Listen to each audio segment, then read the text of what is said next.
Hi guys, कैसे हैं आप सभी? I hope that you all are doing well and I welcome you all to this channel that is You Vacancy. And so this is a very important notice for those who want to take admission in the PhD course in Delhi University. ठीक है, तो ये advertisement आया है. This is the advertisement came from the admission branch 14th of May 2024 को.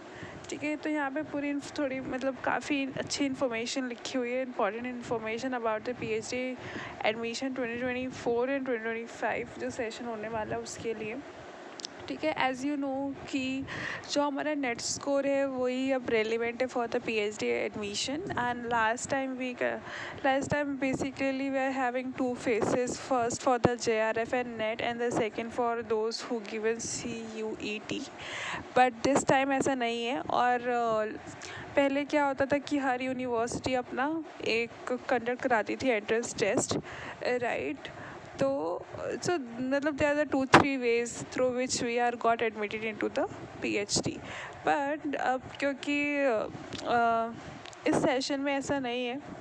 इस session में दे change the criteria for taking the PhD admission.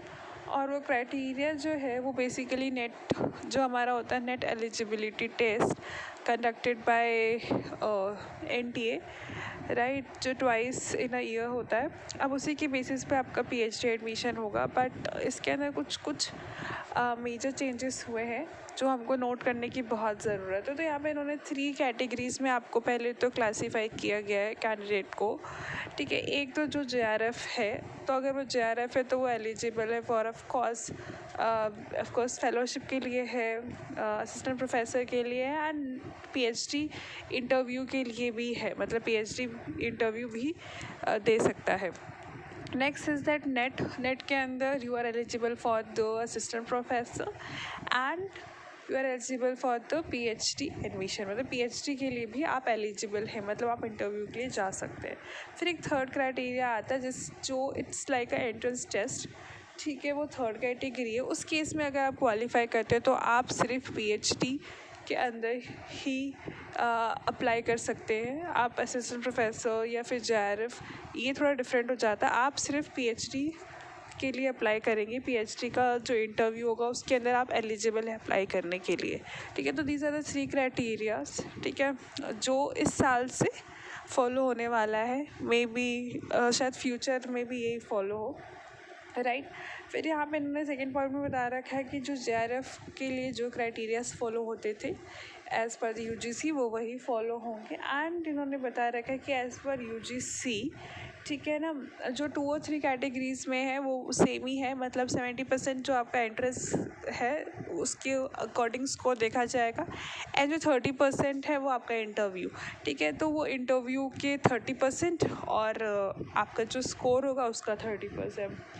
ठीक है ना. और यहाँ पे इन्होंने बता रखा है कि जो भी मार्क्स ऑब्टेंड होंगे कैटेगरी 2 एंड 3 में, जो मुझे बहुत ज़्यादा फेयर नहीं लगा, क्योंकि नेट तो अर्लियर क्या होता था कि once you given the NET it is eligible for the life time, मतलब you can use that NET score for the life time. But इस केस में ये लोग बोल रहे हैं कि अगर आपने 2 एंड 3 में अगर आप एलिजिबल हैं तो आप सिर्फ वो जो स्कोर है उसको सिर्फ एक ही साल तक यूज़ कर सकते हैं for PhD admission, right. If you are NET qualified this year तो आपको, और अगर आपको अगले साल भी PhD इंटरव्यू के लिए जाना है तो आपको अगले साल दोबारा से नेट देना पड़ेगा, मतलब दोबारा से पेपर देना पड़ेगा. और आपको ये 2 या 3 कैटेगरीज में से किसी एक कैटेगरी को क्वालिफाई करना होगा अगले साल के PhD इंटरव्यू के लिए, जैसे कि आप इस साल देंगे नेट, राइट. तो this is something which is little dangerous. And because earlier क्या होता था कि नेट जो है वो आपका वो पूरे लाइफ टाइम के लिए, एक बार आपने नेट क्वालिफाई कर दिया आप हमेशा PhD के लिए इंटरव्यू में जाके बैठ सकते हैं. ठीक है, उसके लिए आपको एंट्रेंस की भी ज़रूरत नहीं है. PhD की कॉल आ जाती है कि आपको इंटरव्यू की कॉल आ जाती है. बट इस जो थर्ड पॉइंट है उसकी वजह से तो ये है कि आपको एवरी ईयर जैसे मान लीजिए सपोज़ कोई ए कैंडिडेट है जिसने इस साल नेट दिए, मतलब देगा जून में, और सपोज़ उसका क्लियर हो जाता है तो अगर वो PhD में बैठता है एंड अगर उसको नेक्स्ट ईयर दोबारा से PhD में बैठना है तो उसको the person have to again appear for the entrance and he has to clear the NET that, मतलब दिस एंट्रेंस टेस्ट उसको क्लियर करना ही होगा सो दैट वो इंटरव्यू के अंदर बैठ सके। और इसी तरह से रिपीटेटिव होता रहेगा इन फ्यूचर अगर किसी को आगे भी इसी तरह करना है। That looking little unfair, but I don't know कि क्यों ऐसा किया गया है, बिकॉज नेट तो एलिजिबल है, मे बी थर्ड कैटेगरी के लिए this would be the good thing, but second category के लिए तो आई डोंट अंडरस्टैंड। बट अब क्योंकि इस गाइडलाइंस के अंदर दे दिया है तो we don't have any option, we have to just follow, right. And again यहाँ पे फिर उसके बाद 5th पॉइंट है, तो इन्होंने बता रखा है कि मतलब कुछ यूनिवर्सिटी किसी किसी सब्जेक्ट के अंदर अपने एंट्रेंस मतलब करवा सकती हैं, ठीक है, जिसका UGC नेट नहीं होता, राइट। और यहाँ पे इन्होंने बोला है कि candidate are advise to apply for the UGC NET examination June 2024 conducted by the NTA। तो अगर आपको बैठना है PhD की इंटरव्यू के लिए तो इन्होंने बोल्ड करके लिखा हुआ दैट इट इज़ नेसेसरी और it is like a recommendatory to all the candidate who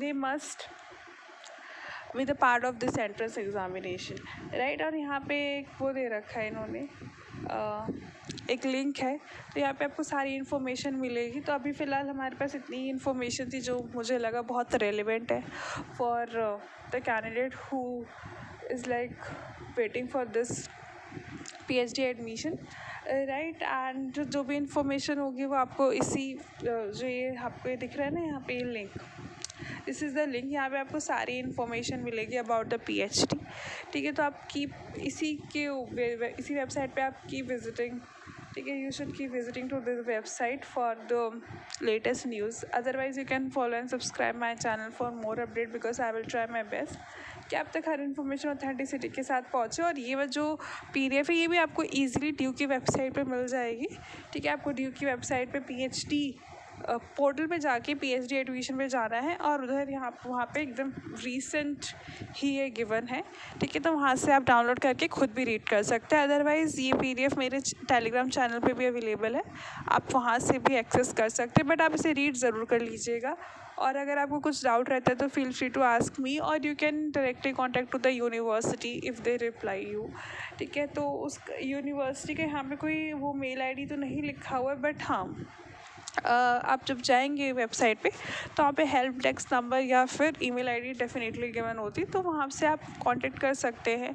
और एक बार आप किसी मतलब कोई जो PhD आपके नोन में कर रहा हो या फिर जो प्रोफेसर है जो आपके नोन में है उनसे भी एक बार आप कंफर्म कर लीजिएगा, राइट। अगर आपको कुछ भी डाउट रहता है तो, ठीक है, उस डाउट के रिगार्डिंग। अदरवाइज़ अगर कहीं से नहीं आंसर मिलता तो don't feel sad, just post your query into the comment box, we'll try our best कि आपकी query resolve हो पाए, right। and I will try my best कि आप तक हर information timely पहुँच सके, right। and I hope that you find this video very helpful, very worthful। Future में इसी तरह से न्यू अपडेट पाने के लिए मेरे चैनल को शेयर कीजिए, लाइक कीजिए, सब्सक्राइब कीजिए। Stay happy, stay updated.